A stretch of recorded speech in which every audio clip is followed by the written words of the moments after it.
Olá pessoal! No vídeo de hoje vamos tratar sobre a tutela de evidência. O novo Código do Processo Civil inovou ao apresentar a tutela de evidência como uma nova espécie da tutela provisória, possibilitando assim que a prova documental acelere o processo.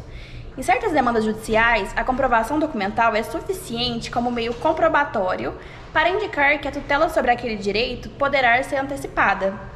Pensando nisso, o novo Código do Processo Civil criou a figura da tutela de evidência, que baseia-se que as provas documentais são suficientes para comprovar o direito da parte demandante, e com isso, possibilita a aceleração da decisão sobre o processo e ajuda na celeridade processual.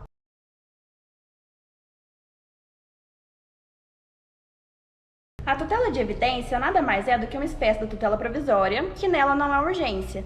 Ela possibilita a antecipação total ou parcial do mérito ou de um processo judicial. Baseia-se na antecipação do mérito nas evidências que comprova que o requerente tem direitos evidentes ou prováveis dentro da demanda. Quer dizer que a tutela de evidência é uma tutela não definitiva de uma demanda judicial, pois consegue provar uma probabilidade ou quase certeza de um direito. A tutela de evidência é regrada no novo Código do Processo Civil através do artigo 311. Outro requisito importante para o deferimento da tutela de evidência é que esteja presente ao menos uma das 4 hipóteses previstas no artigo 311 do Código de Processo Civil. Isso significa dizer que o juiz, ao considerar a tutela de evidência, deverá indicar em qual ou quais dessas 4 hipóteses está fundamentando sua decisão. Observe que não são hipóteses cumulativas. A presença de apenas uma delas já é suficiente para justificar a concessão da tutela. Vamos falar de cada uma dessas hipóteses do artigo 311? Vamos sim. Um detalhe sobre este inciso é que se a matéria é só de direito e a conduta da defesa é claramente protelatória, nem seria um caso de tutela de evidência, mas sim de julgamento antecipado da lide. Mas, quando o julgamento não é ainda possível, por necessitar de provas, aí sim será concedida a tutela de evidência. Lembrando que, neste caso, a tutela não pode ser concedida liminarmente, pois o deferimento está sujeito à citação do réu e ao seu comparecimento ao processo. Imaginem os casos em que os elementos dos autos deixam muito evidente que o direito do autor provavelmente será reconhecido, mas ainda não seja possível o julgamento do mérito.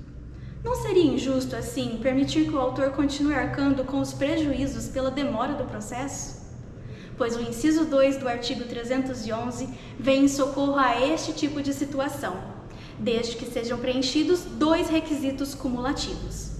Primeiro, que havendo questão de fato, ela seja comprovada apenas por documentos. E segundo, que a questão de direito já tenha tese confirmada em julgamento de casos repetitivos ou em súmula vinculante.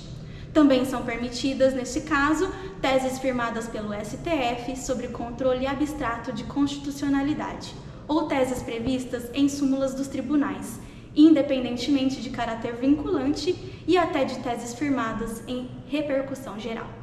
Atendendo a estas 2 premissas, a tutela de evidência poderá ser deferida.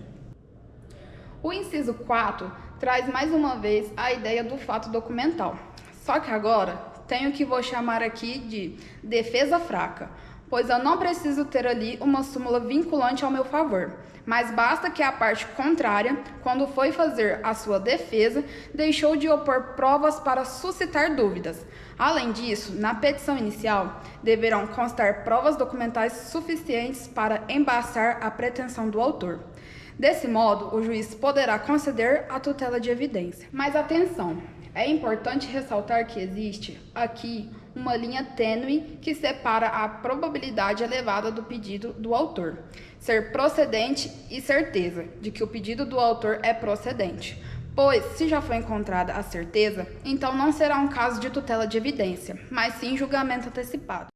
A tutela de evidência pressupõe que, embora haja uma grande chance do pedido do autor ser procedente, ainda é razoável continuar o processo para sanar qualquer pequena possibilidade desse pedido se mostrar improcedente total ou parcialmente.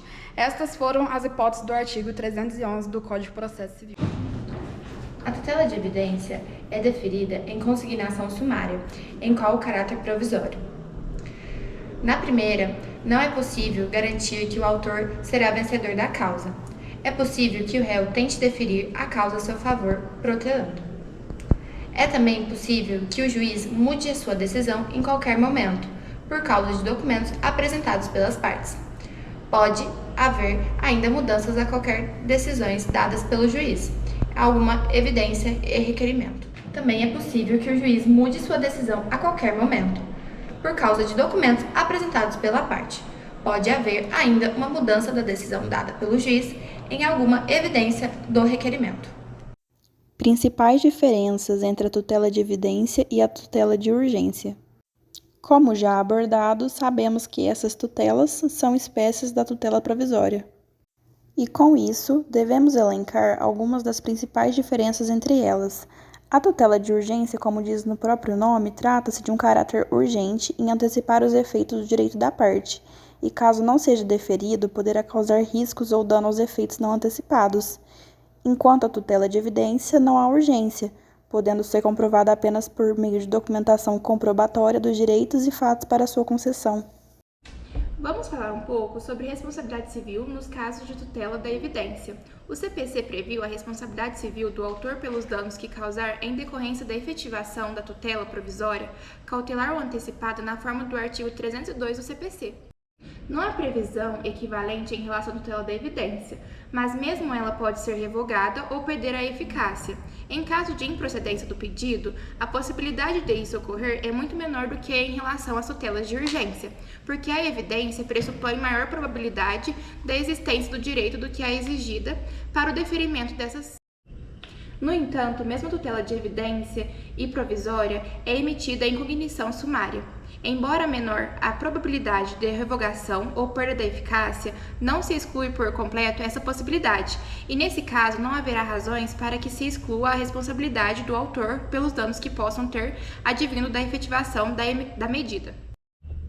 Concluindo, vamos rever alguns tópicos. As tutelas provisórias, como a tutela de evidência, são fundamentais para a comprovação do princípio da celeridade sob o qual o novo Código de Processo Civil brasileiro foi organizado e montado.